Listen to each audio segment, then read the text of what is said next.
সাল্লি আলা সাইয়্যিদিনা মাওলানা মুহাম্মদ ওয়া আলা আলি সাইয়্যিদিনা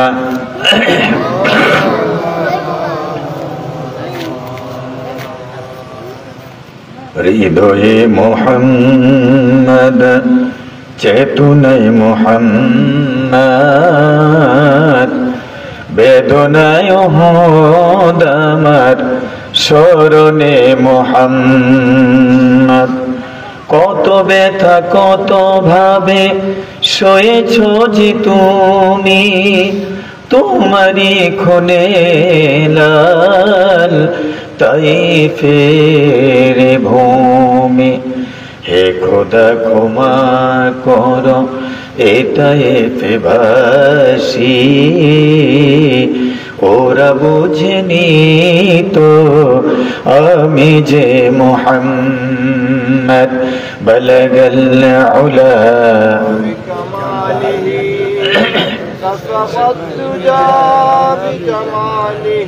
حسنت جميع خصاله صلوا عليه কিশোরগঞ্জের অন্যতম একটি শ্রেষ্ঠ প্রাকৃতিক সৌন্দর্য মণ্ডিত সবুজ শ্যামলিময় ঢাকা উপজেলা হল কুলিয়ারচর। কুলিয়ারচরের বীরত্ব গাথা এলাকা হল পশ্চিম বীর কাশিমনগর রমজান আলীর বাড়ি জামে মসজিদ। উক্ত মসজিদের পঞ্চম বার্ষিক ইসলামী মহাসম্মেলনের শ্রদ্ধেয় সভাপতি বিশিষ্ট ব্যবসায়ী দানবীর, অল্প কথাতেই আমি মুগ্ধ হয়েছি, জনাব মোহাম্মদ রফিকুল ইসলাম চম্পক। আল্লাহ আমার ভাইকে কবুল করুন, আমিন। হায়াতে তয়্যিবা দান করুন, আমিন। ব্যবসায় বরকত দান করুন। সহসভাপতি জনাব রবিন ওহিদুল্লাহ, সিঙ্গাপুর প্রবাসী। উদ্বোধক জনাব বায়েজিদ মিয়া এম.এ, সহকারী পরিচালক ইলহাম গ্রুপ, আল্লাহ ওনাকে কবুল করুন, আমিন। প্রধান অতিথি মোহাম্মদ শরীফুল আলম সাহেব, সভাপতি কিশোরগঞ্জ জেলা বিএনপি ও সাংগঠনিক সম্পাদক বাংলাদেশ জাতীয়তাবাদী দল কেন্দ্রীয় কমিটি, আল্লাহ ওনাকে দিনের জন্য কবুল করুন। আজকের প্রধান মেহমান ইতিমধ্যেও চলে এসেছেন, বিশিষ্ট আলিমে দ্বীন, অত্যন্ত বুজুর্গ মানুষ। আমি নিজেও যার ভক্ত, আলহাজ হযরত মাওলানা বাহাউদ্দিন সাহেব হাফিজাহুল্লাহ তাআলা দামাত বরকাতুহু আলিয়া, তিনি আমাদের মধ্যে উপস্থিত হয়েছেন। মোনাজাত করবেন। আল্লাহ হুজুরকে নেক হায়াত দিন, সুস্থতা দান করুন। আমাদের আখিরি মোনাজাতে তিনি যেন উপস্থিত হতে পারেন যথাসময়ে, আল্লাহ তাওফিক দিন। ওনার সাথে একজন মেহমান এসেছেন, আমার বন্ধু মাওলানা সালাহ উদ্দিন সাহেব। তিনি কিশোরগঞ্জের জন্য একজন বিখ্যাত আলিমে দ্বীন এবং হাফেজ ও মুফতি। আল্লাহ সালাউদ্দিন ভাইকেও কবুল করুন। আমার আগে অনেক ওলামায়ে কেরাম আলোচনা করেছেন, আল্লাহ তাআলা তাদের এই আলোচনার উপর আমাদেরকে আমলি জিন্দেগানি গঠন করার তৌফিক দিন। বিশেষ করে আমাকে এখানে দাওয়াত করেছেন, আসার জন্য ফোন করেছেন হাফেজ মাওলানা ওলিউর রহমান, বাংলা মিশর, এনটিভি এবং মাই টিভি সহ বিভিন্ন চ্যানেলের নিয়মিত ভাষ্যকার। আল্লাহ আমার সম্পর্কে আমার ভাতিজা হয়, কারণ ওনার আব্বা আব্দুর রহমান সাহেব অনেক ভালো বুজুর্গ ব্যক্তি ছিলেন, ভালো আলেম ছিলেন, তাই না? আমার সাথে বিন্নাবাই একটি মাহফিলে ওনার সাথে দেখা হয়েছিল অনেক আগে, তখন আমি একবারে ইয়াং তরুণ। তো আব্দুর রহমান ভাইকে আল্লাহ মাফ করে দিন, ওনার কবরকে জান্নাতের নূর দিয়ে মুনাফফার করে দিন, আমরা বলছি আমিন। আজকের এই প্রোগ্রামের আমন্ত্রিত মেহমান, বিশেষ অতিথি এবং যারা তত্ত্বাবধায়ক, পৃষ্ঠপোষক, আল্লাহ সবাইকে কবুল করুন।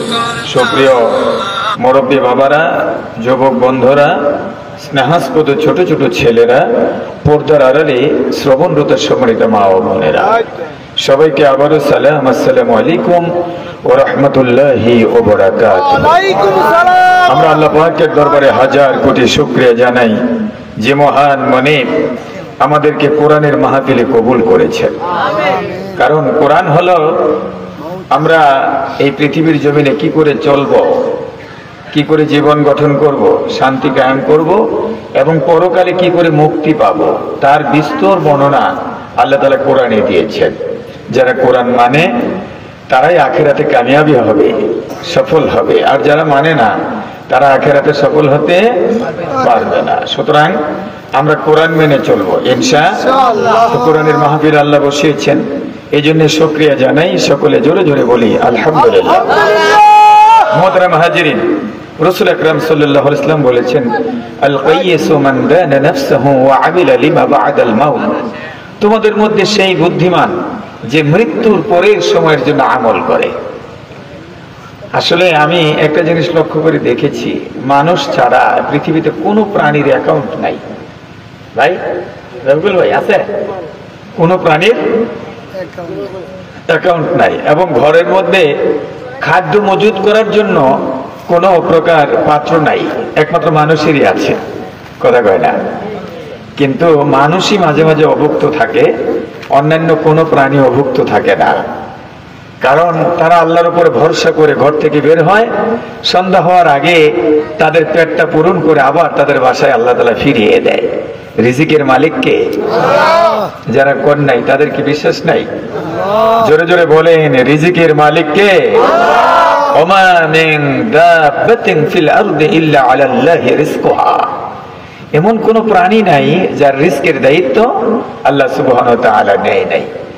কারণ তারা আল্লাহর উপর ভরসা করে, এজন্য তাদের কাছে আল্লাহ খাবার পৌঁছায় দেয়। আর আমরা আল্লাহর উপর ভরসা করি না, যে কারণে আমাদের কষ্ট হয়। আল্লাহ বলছেন, ওমান ইয়াতাওয়াক্কাল আলাল্লাহি ফাহুয়া হাসবুহু। যে আল্লাহর উপর ভরসা করে আল্লাহই তার জন্য যথেষ্ট। সুতরাং ভরসা কার উপর? আল্লাহ। হ্যাঁ, কিন্তু মাঝে মধ্যে আমরা উল্টাপাল্টা লিখি ফেসবুকে এবং উল্টাপাল্টা করি কাজে কর্মে।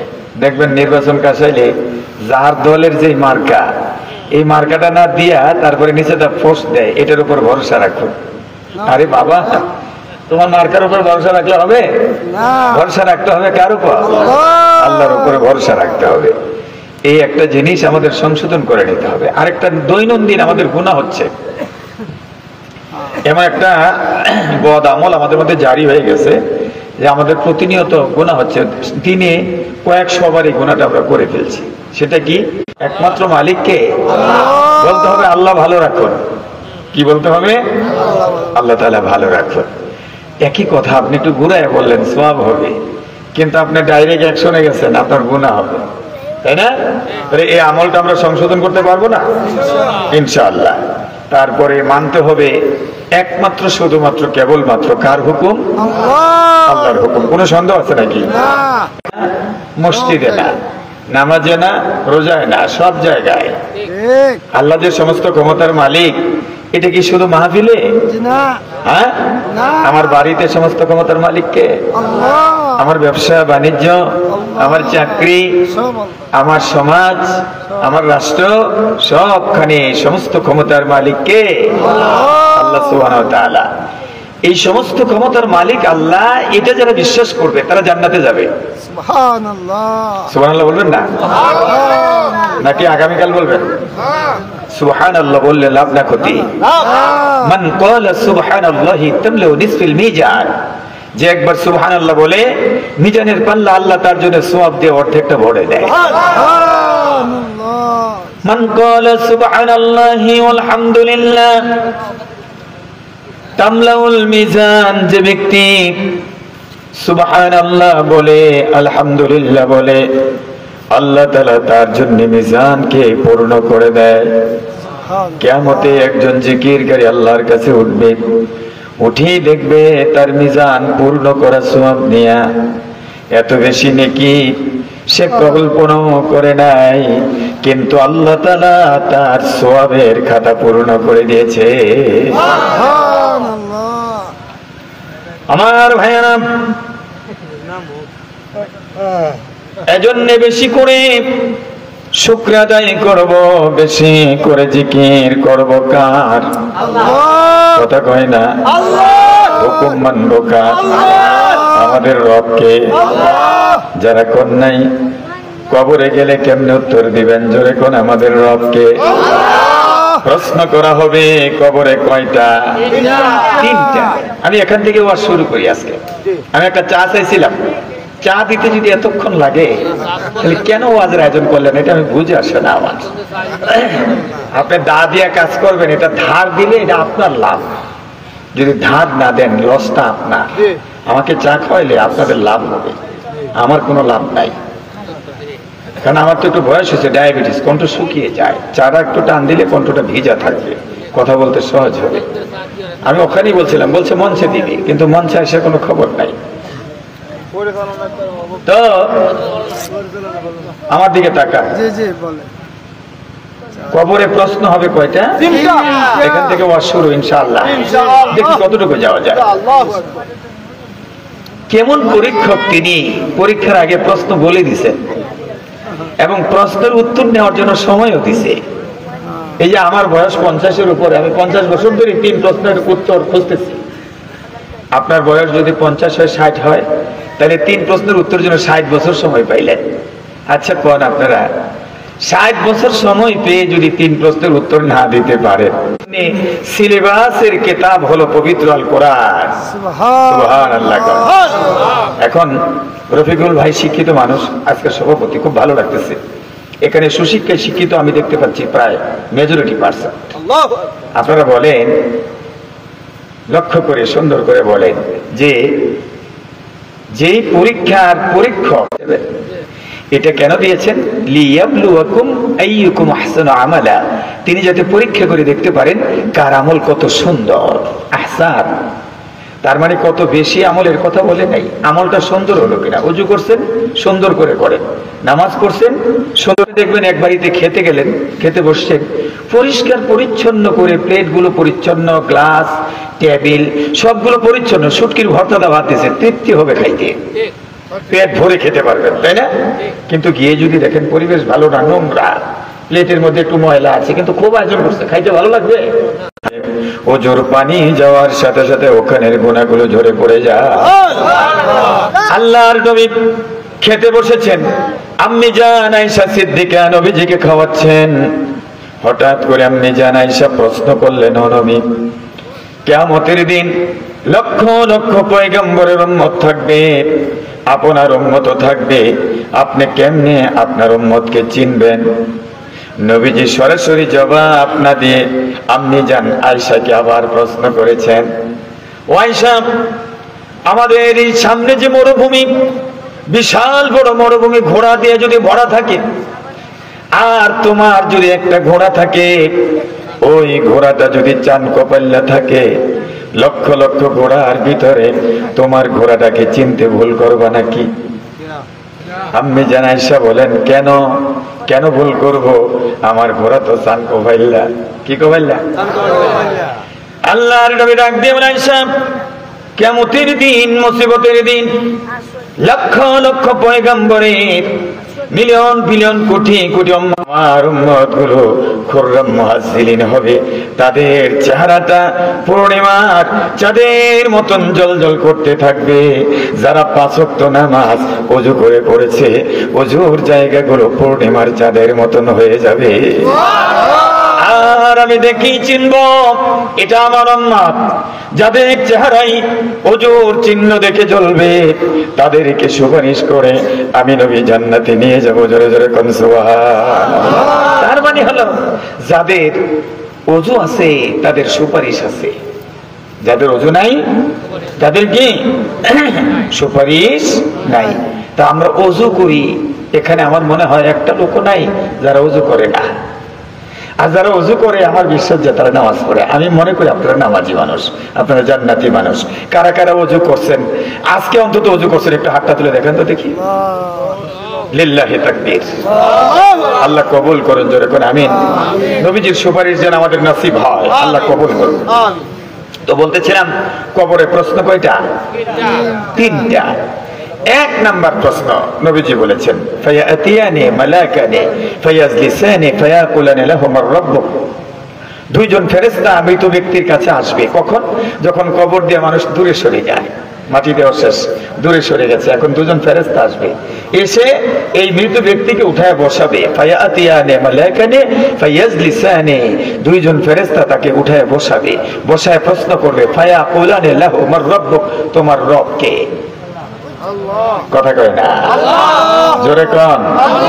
আমাদের রব কে? আল্লাহ। এখন আপনারা দেখছেন যে আমি গ্লাসটা ধরছি, অনেকে মনে করছে যে হুজুর পানি খাইবো, হয়তো এই জন্য ধরছে না। আমি একটা উদাহরণ দেওয়ার জন্য এই গ্লাসটা হাতে নিয়েছি, কারণ আমি শিক্ষক মানুষ, ছাত্র পড়াই। উদাহরণ না দিলে ছাত্ররা যেমন বুঝে না। মাহফিলের মধ্যে এখন মনে করতে হবে আমি টিচার, আপনারা স্টুডেন্ট। হ্যাঁ, তাহলে ওয়াজটা মনে হয় ভালো লাগবে। আমার হাতে এটা কি? এটা এখন শুধু গ্লাস না, এটা পানির গ্লাস, যেহেতু পানি আছে। এই গ্লাসে যদি দুধ থাকতো তাহলে এটার নাম হতো দুধের গ্লাস। এটার মধ্যে যদি মধু থাকতো নাম হতো মধুর গ্লাস, আর ময়লা থাকলে ময়লার গ্লাস। এখন এই গ্লাসটা যদি উপর করি কি পড়বে? দুধ থাকলে কি পড়বে? মধু থাকলে, ময়লা থাকলে। তাহলে এটা হলো ধরে রাখার পাত্র, যা ধরবেন এই অনুপাতে এটার নাম হবে।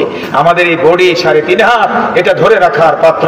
আল্লাহর হুকুম দিয়ে যদি আপনি 3.5 হাত বডিকে পূর্ণ করতে পারেন, আল্লাহর হুকুম দিয়ে এই বডিকে আপনি যদি সাজাতে পারেন, রবের হুকুম দিয়ে যদি সাজাতে পারেন, আল্লাহ আমার রব এই কথাটা যদি আপনার বডির ভিতরে ঢুকায়া আপনি কবরে যান, এখান থেকে ফেরেশতারা টোকা দেবার সাথে সাথে এখান থেকে বেরিয়ে আসবে রব্বি আল্লাহ, রব্বি আল্লাহ। কথা কি বুঝে আসছে? হ্যাঁ, কিন্তু এটা বলছেন শয়তানি দিয়া। কি দিয়া বলছেন? শয়তানি। নামাজ নাই, রোজা নাই, তেলাওয়াত নাই, জিকির নাই, হ্যাঁ, আল্লাহর গুণগান নাই, জনগণের সেবা নাই, জনগণের উপকার করেন না, বিপদে পড়লে মানুষের জাঁতা দেন। তাইলে কি আপনি আপনার ভিতরে কি আল্লাহর হুকুম দিয়ে বলতেছেন না শয়তানি দিয়ে বলতেছেন? হ্যাঁ, চাষাবাদ করতে গেলে আরেকবার লাল গেটা বালান, এটা মনে হয় কুলিয়ার সরে নাই আছে। হ্যাঁ, আপনার রাস্তা এক জায়গায় দাঁড়িয়ে আছেন দোকানের সামনে, অত পাবলিক প্লেসে আপনার আছে কুলিয়ার সরে বিড়ি সিগারেট আছে। আপনি জানেন এটা কত দুর্গন্ধ? আপনি খান, আপনার কাছে লাগে না, কিন্তু যারা খায় না তাদের কাছে কত খারাপ লাগে এটা আপনি জানেন? আমি রূপগঞ্জে মাহফিল করতে গেলাম, স্বামী স্ত্রী ওয়াজ করছি। এই কথা বলতে গিয়ে হযরত আম্মি জান আয়েশা সিদ্দিকা রাদিয়াল্লাহু তাআলা আনহার একটা ওয়াজ করলাম যে আল্লাহ রাসূল হাড়গুলো চাবায়া দস্তরে রাখতেন, আর আয়েশা এই হাড় আবার উঠায়া চাবাইতেন, ওখানেই দাঁত লাগাতেন যেখানে রাসূল দাঁত লাগাইছে। সুবহানাল্লাহ। হযরত আম্মি জান আয়েশা সিদ্দিকা রাদিয়াল্লাহু তাআলা আনহা এই গ্লাস দিয়ে পানি পান করতেন, যেখানে ঠোঁট লাগাইতেন আয়েশা সেখানে রাসূল ঠোঁট লাগায় পানি পান করতেন। মহব্বত কত দেখেন, স্বামী স্ত্রীতে এরকম মহব্বত করবেন। এখন তো আসলে কথা বললে বেশি হয়ে যায়, যুবকরা প্রেম বুঝে না, প্রেম বুঝে বুড়ারা। এখন যুবকরা কইব যে হুজুর এটা কথা কইলেন সারা রাত এই ফ্রি টক টাইমে। এই যে ইয়াং জেনারেশন হাসতেছে, ইয়াংরা কথা বলতে হবে, তাই না?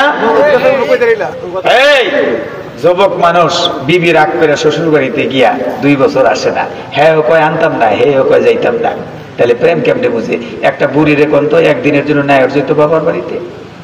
ছেলে ঢাকায় চাকরি করে, ছেলের অফিসে, ছেলের ঘরের নাতিরা দাদিরে খোঁজে, বাড়িতে আসতে নেওয়ার জন্য মাকে, মায়ের কয় আমি যে যাবো তোর বাবারে দেখবো কেনা, হাসেন না। বুড়া মানুষ নামাজ পড়ে বাড়িছে, বাহিরে নাগি নাই মাস্তা বাদা, এখানে এসে বৈশাখ কাঁদতেছে। পার্শ্বের বাড়ির বুড়া জিগায় কেন কান্দ? কয় কান্দি ছেলে আসছে তার মারে নিতে, তার মাকে যদি নিয়ে যায় আমি থাকবো কেমন?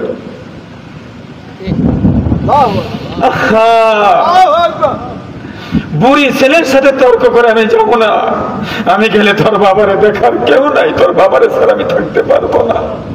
এটার নাম প্রেম, এটার নাম মোহাব্বত। কথা বলেন ঠিক কি ঠিক না? রূপগঞ্জে ওয়াজ করলাম, রাত্র 3টা বাজে আমার বাড়িতে আসতে এক ভদ্রলোক ফোন দিয়ে বলছে হুজুর আপনি যে ওয়াজ করছেন ওয়াজ তো বাড়িতে আমল করতে গেছি, কিন্তু আমার বিবি বমি করে দিচ্ছে। আমি বললাম কেন বমি করবে? ওই যে হাড় চাবানোর কথা কইছেন না, আমি মুরগির গোস্ত খাইয়া হাড় চাবানোর কথা কইছি, বমি করে দিচ্ছে। আমি বললাম কেন, আপনার কি বদ অভ্যাস আছে, বিড়ি সিগারেট খান? আমি তো ধরে ফেলাইছি বিষয়টা। কয় হুজুর যে টেস্ট লাগাইছেন ওয়াজ 2 ঘন্টা উঠতে পারি নাই, কিন্তু ওইটা মাগার বাড়িতে যাইতে 6টা বাইরে দিচ্ছে। কয়টা মারছি? আমি কই তাইলে আপনার বিবি যে অন রয়েছে এটা যে বাহার বাদ গেছে না, কারণ যারা বিড়ি সিগারেট খায় তাদের মুখটা নষ্ট হয়ে যায়, দুর্গন্ধ। কথা কয় না? হ্যাঁ, বিবিকে মহাব্বত করবেন, ভালোবাসবেন, বিড়ি সিগারেট খাওয়া ছেড়ে দেবেন, রাজি আছেন? এটা কি নেক কাজ না গুনার কাজ? বিড়ি সিগারেট ছেড়ে দেওয়াটা কি গুনার কাজ না নেক কাজ? আর খাওয়াটা তো গুনাহ করবেন কেন? হ্যাঁ, সামনে রোজা আসতেছে, আমরা পবিত্র হব, পরিচ্ছন্ন হব, কোরআন নাজিলের মাসে কোরআনকে অনুসরণ করব, কোরআন তেলাওয়াত করব, অন্তত এক খতম ইনশাআল্লাহ বলেন। কারা কারা রাজি হাত তুলে দেখান আল্লাহকে, আল্লাহ কবুল করো।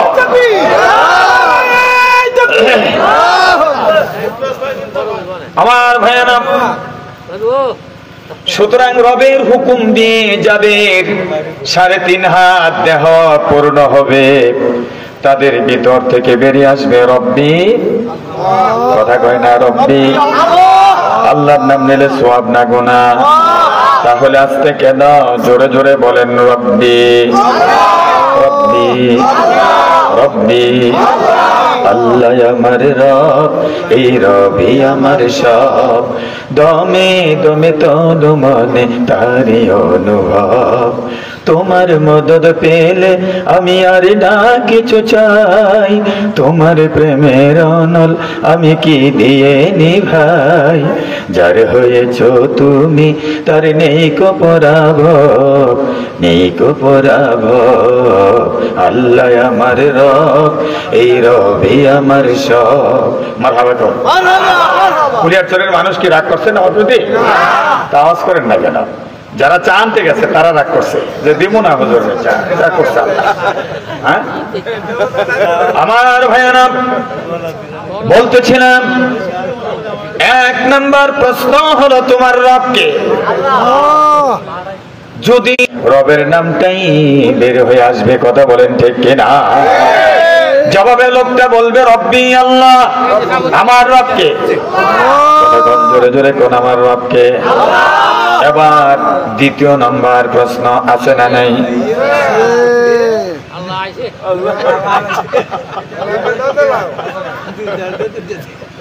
দ্বিতীয় নাম্বার কোশ্চেন আছে না নাই? হ্যাঁ,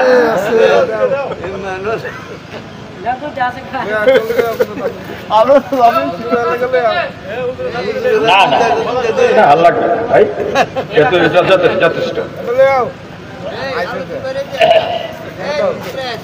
ধন্যবাদ যে চা আনতে পারছে, এই জন্য শুকরিয়া জানাচ্ছি। আমার ভাইয়া,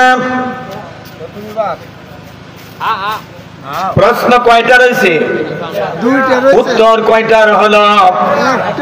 এবার 2 নম্বর প্রশ্ন, মা দিন, তোমার দিন কি? বলেন আমাদের দিন কি? আরো জোরে কোন কি? ইসলাম যদি জীবনের সব জায়গায় মানি, ইসলাম দিয়ে এই 3.5 হাত দেহকে যদি পূর্ণ করে, তাহলে জবাবে বেরিয়ে আসবে দ্বীনি আল ইসলাম। আমার ভাইয়েরা, আল্লাহ বলছেন, আমার দিকে তাকা নাই, এখন তো হাসাহাসির কিছু নাই। আজিব কথা শোনেন, কোরআনের কথা শুনলে সব হবে, রহমত নাজিল হবে।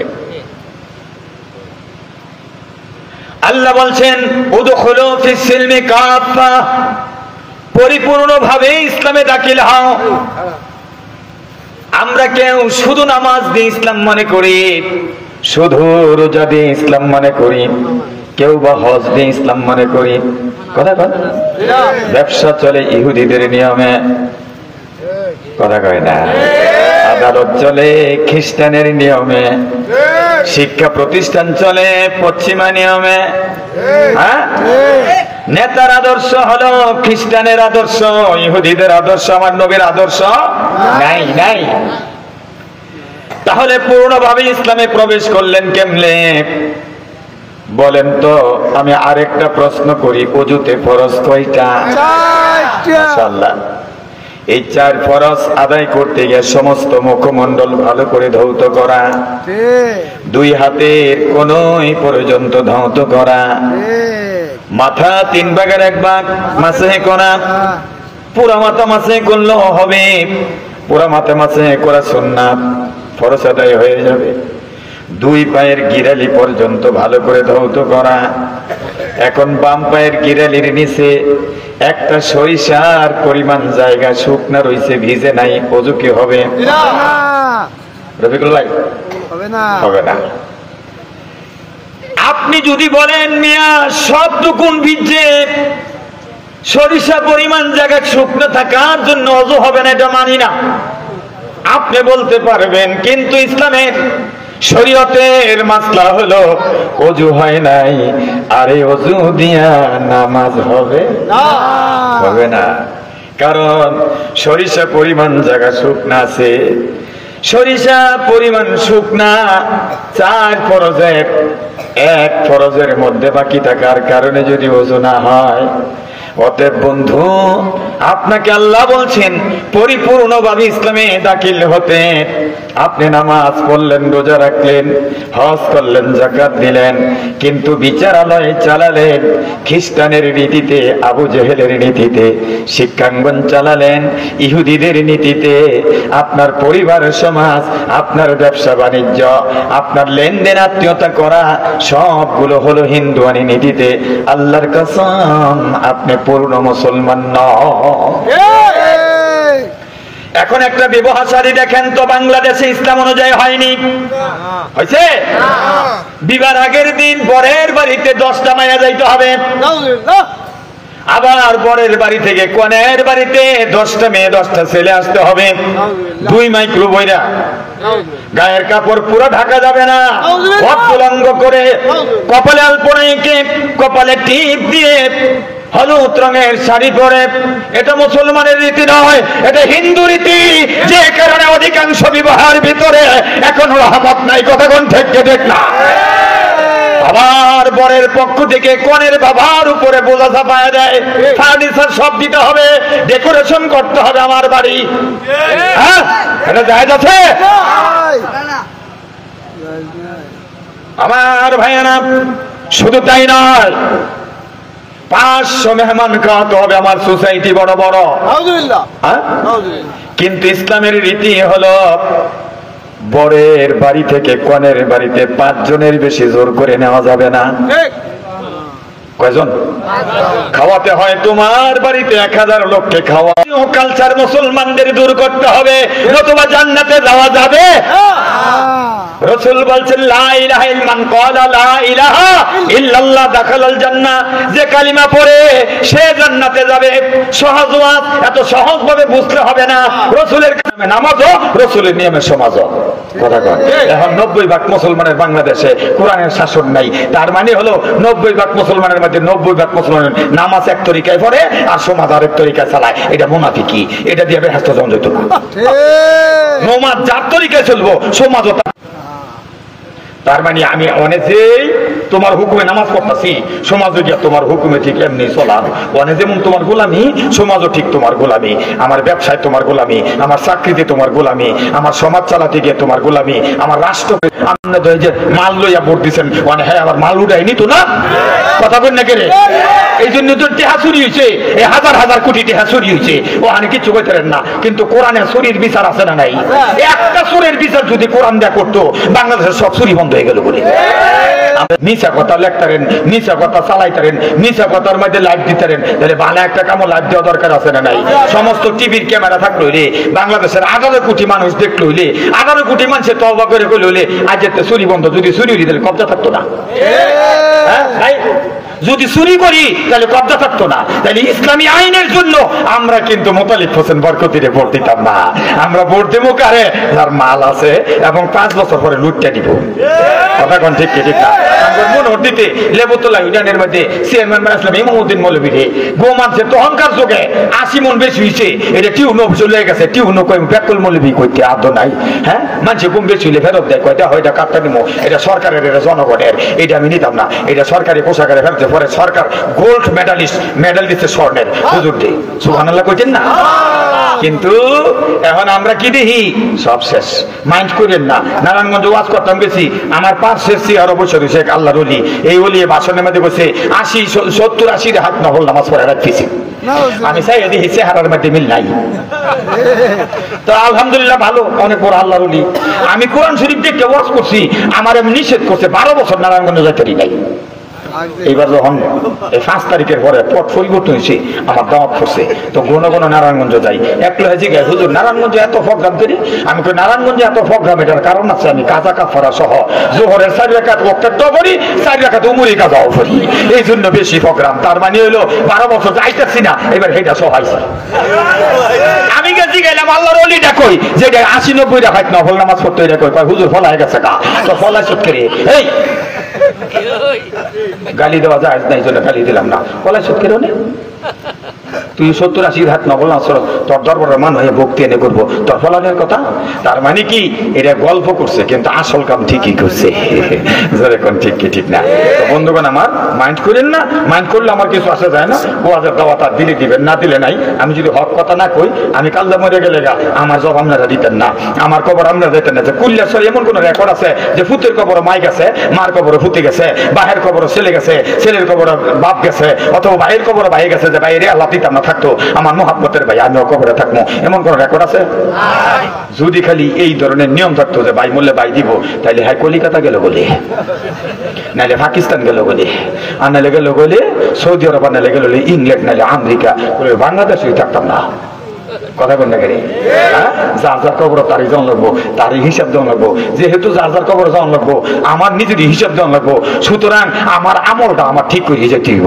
কারণ আল্লাহ যখন আদালতে বসবেন বিচার করবেন ইন্নাল্লাহা লা ইয়ানজুরু ইলা সুওয়ারিকুম বাল ইয়ানজুরু ইলা কুলুবিকুম ওয়া আমালিকুম আল্লাহ রাসূল বলেন নিশ্চয়ই আল্লাহ যেদিন বিচার করবেন কারো চেহারার দিকে তাকিয়ে বিচার করবেন না বরং বাল ইয়ানজুরু ইলা কুলুবিকুম তিনি কলবের দিকে তাকাবেন ওয়া আমালিকুম এবং আমলকে ভালো কিনা এটার দিকে তাকাবেন নামাজ পড়ছো কিনা রোজা রাখছো কিনা তেলাওয়াত করছো কিনা জিকির করছো কিনা নফল পড়ছো কিনা গরিব দুঃখীরে সাহায্য করছো কিনা মানুষের লাইল কাটো নাই নাকি হেল্প করছো সহযোগিতা করছো রাস্তা বন্ধ করো নাই নাকি রাস্তা দিছো এই ভালো ভালো কাজগুলো দেখা আল্লাহ মাফ করে দিব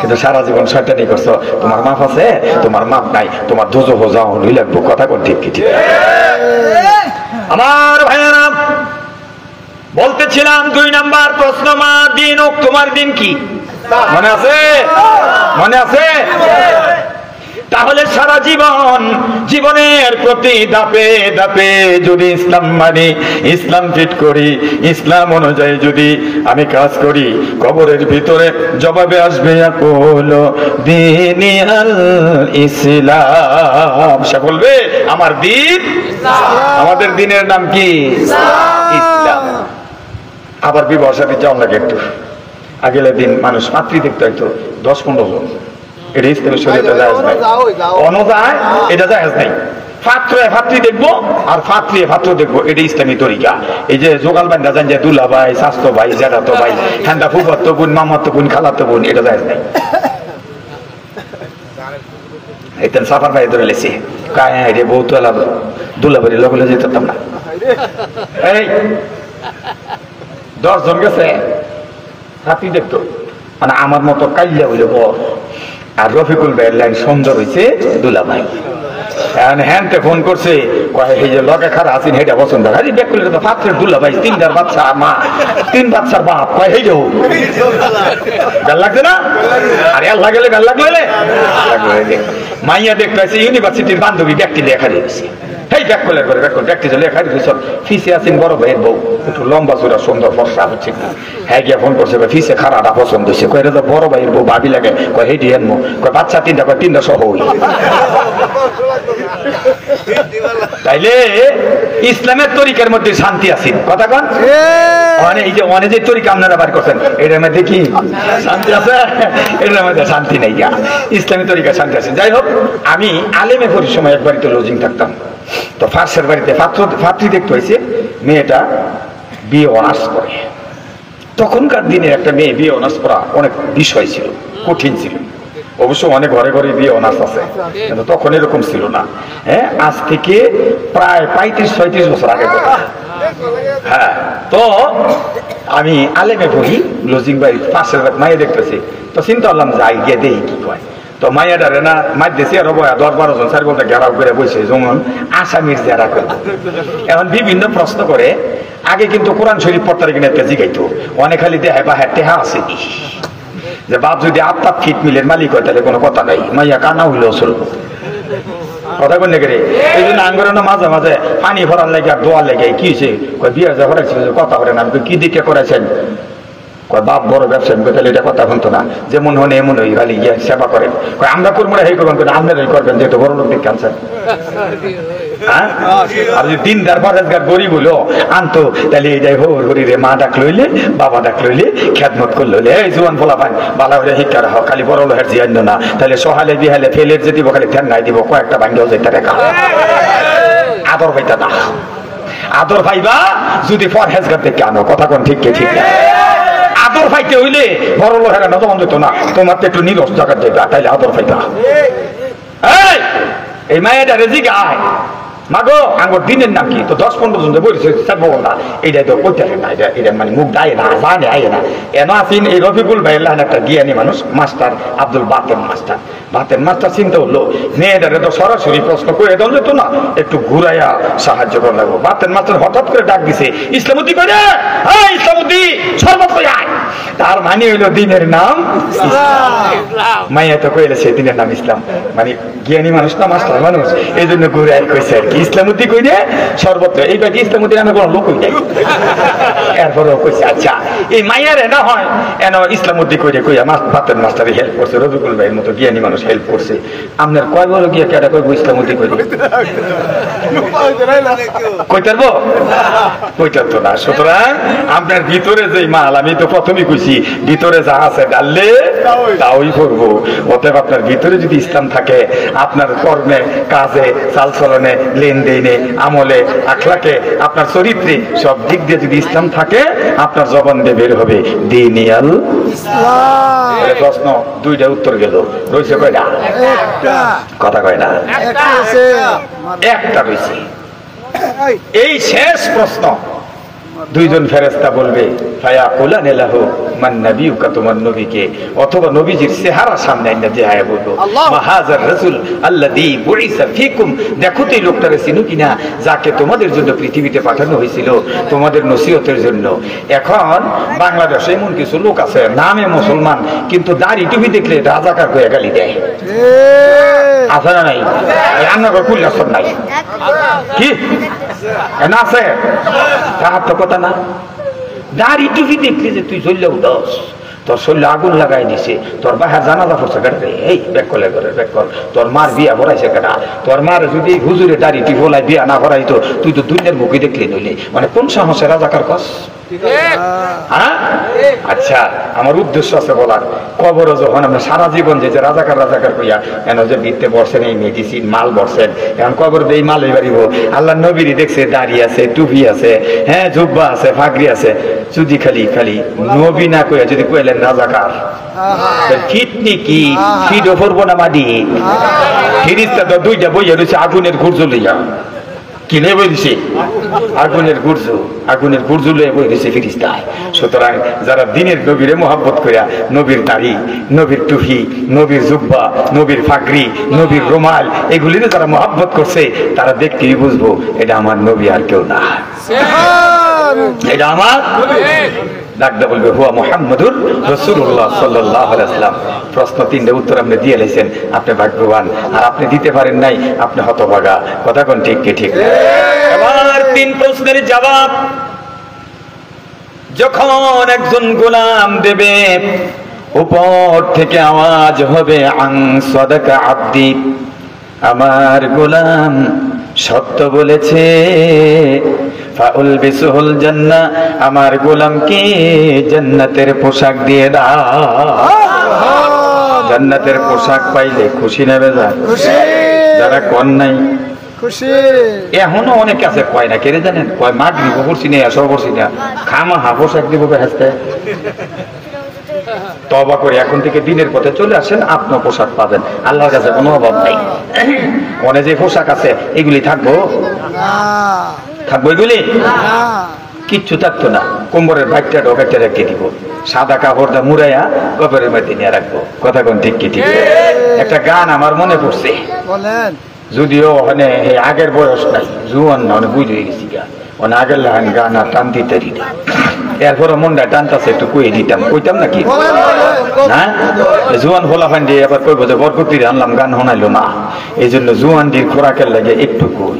একটা এই গানটা হিন্দুই লিখছে না মুসলমান লিখছে না জানি না, যদি মুসলমান লিখে থাকে আল্লাহ যেন তারে মাফ করে বেহেশত দেয়, আর যদি হিন্দুই লিখে থাকে আল্লাহ যেন তারে হেদায়েত করে। সকলে কোন আমি চমৎকার কথা গানের পুরাটা কমু না, শেষের কলিটা আমার মনে হয়ে গেছে একটু বলি। রূপেরই গৌরবে সাজিয়াছ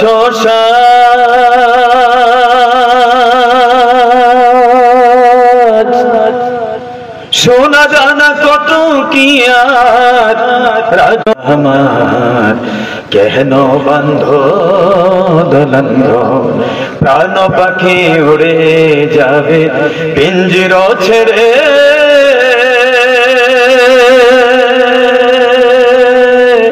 ধরা দামে সবই রবে তুমি যাবে চলে বন্ধু বান্ধব যত মাতা পিতা তারা শত সকলেই হবে তোমার পর রে মন আমার কেন বান্ধ দলন্ধ একদিন মাটির ভিতরে হবে ঘর রে মন আমার কেন বান্ধ দলন্ধ ঘর। কথা কোন ঠিক কিনা আমার ভাইয়েরা? উপর থেকে আওয়াজ আসবে সদাকা আব্দি, আমার গোলাম সত্য বলেছে। তার মানে কথাটা হলো আমার আল্লাহ। কার কথা? আল্লাহ বলবেন আমার গোলাম সত্য বলেছে, ফাউল বিসুল জান্নাত, আমার গোলামকে জান্নাতের পোশাক দিয়ে দাও। সুবহানাল্লাহ কোন? জান্নাতের পোশাক আমরা চাই কি চাই না? যারা বললেন না তারা বুঝি চান না, জোরে জোরে জবাব দেন, জান্নাতের পোশাক চাই কি চাই না? এবার জান্নাতি পোশাক পেয়ে খুশি না বেজার? এবার আল্লাহ তাআলা ডাক দিবেন ফেরেশতারা, আমার গোলামকে জান্নাতের পোশাক দিলা, জান্নাতের পোশাক নিয়ে সে যদি মাটিতে শুয়ে থাকে হতেই পারে না, সুতরাং ফাবরিশুল জান্নাহ, আমার গোলামকে জান্নাতের বিছানা দিয়ে দাও। আমার ভাইয়েরা, সাথে সাথে জান্নাতের বিছানা চলে আসবে। মারহাবা কর। জান্নাতের পোশাক, জান্নাতের বিছানা।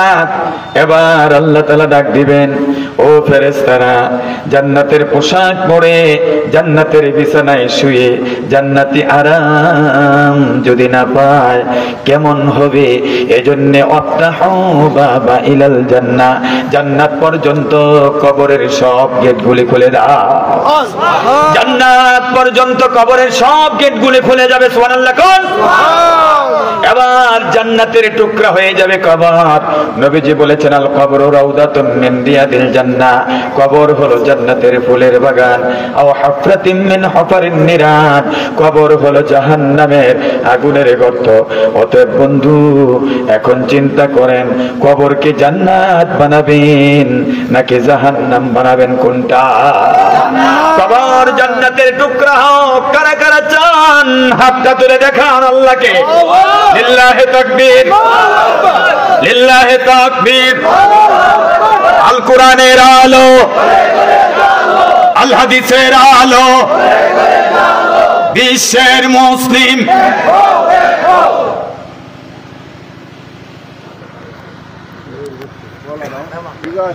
আমার ভাইয়েরা, কবর জান্নাতের টুকরা তাদের হবে যারা গোটা জীবন জিন্দেগানিতে আল্লাহর আইন মেনে চলবে। আর নবীজির আদর্শকে নিজের আদর্শ হিসেবে গ্রহণ করবে, তাদের জন্য কবর জান্নাতের টুকরা হবে। এজন্য আল্লাহ রাব্বুল আলামিন তার হাবিবকে বলেন, ও হাবিব, ওয়ানজির বিহিল্লাযিনা ইয়াখাফুনা ইউহশারু ইলা রাব্বিহিম। ও নবী, এই কোরআন দিয়ে আপনি নসিহত করেন, এই কোরআন দিয়ে আপনি ওয়াজ করেন। ওয়াজের কিতাব হলো কোরআন। ওয়াজের কিতাব কি? কোরআন। ওয়াজের কিতাব কিসসা কাহিনী নয়, ওয়াজের কিতাব, মাজার, দরগা নয়। আর মানুষ কালিমা পড়ে মুসলমান হতো। বাংলাদেশে একজন আল্লামা ছিলেন, আল্লাহর ওলি ছিলেন, যিনি 50 বছর কোরআন দিয়ে দাওয়াতে কাজ করেছেন, যার দাওয়াত শুনে হাজার হাজার মানুষ অমুসলিম কাফির কোরআন শুনে কালিমা পড়ে মুসলমান হয়েছেন। তিনি আল্লাহর ওলি, জীবন্ত শহীদ আল্লামা দেলোয়ার হোসেন সাইদি রাহমাতুল্লাহি আলাইহি। কথা বলেন ঠিক ঠিক না? মাহফিলে কোরআন ছাড়া কথা বলতেন না, হাদিস ছাড়া কথা বলতেন না। যত লক্ষ লক্ষ মানুষ হোক, শুধু নাহমাদুহু বলতেন, সাথে সাথে মানুষগুলো নীরব হয়ে যেত। আমার ভাইয়েরা, এই সাইদি সাহেবের মাহফিলে যে পরিমাণ মানুষ মুসলমান হয়েছে, এখন আর কারো মাহফিলে এত মানুষ মুসলমান হয় না, কারণ তিনি কোরআন দিয়ে কথা বলতেন। এজন্য আল্লাহ বলেন, ও নবী, আপনি কোরআন দিয়ে নসিহত করেন, কোরআন দিয়ে ওয়াজ করেন, তাদেরকে ওয়াজ করেন। আল্লাযীনা ইয়াখাফুনা ইউহশারু ইলা রাব্বিহিম, যাদের ভিতরে আল্লাহর আদালতে দাঁড়ানোর ভয় আছে। কার ভয়? আল্লাহর আদালতে দাঁড়ানোর ভয়। আল্লাহর ভয় যাদের ভিতরে থাকে, তারা অপরাধ করতে পারে না, তারা গুনাহ করতে পারে না, তারা সব সময় আল্লাহর ভয়ে নেক পথে থাকে। কথা বলেন ঠিক কি ঠিক না?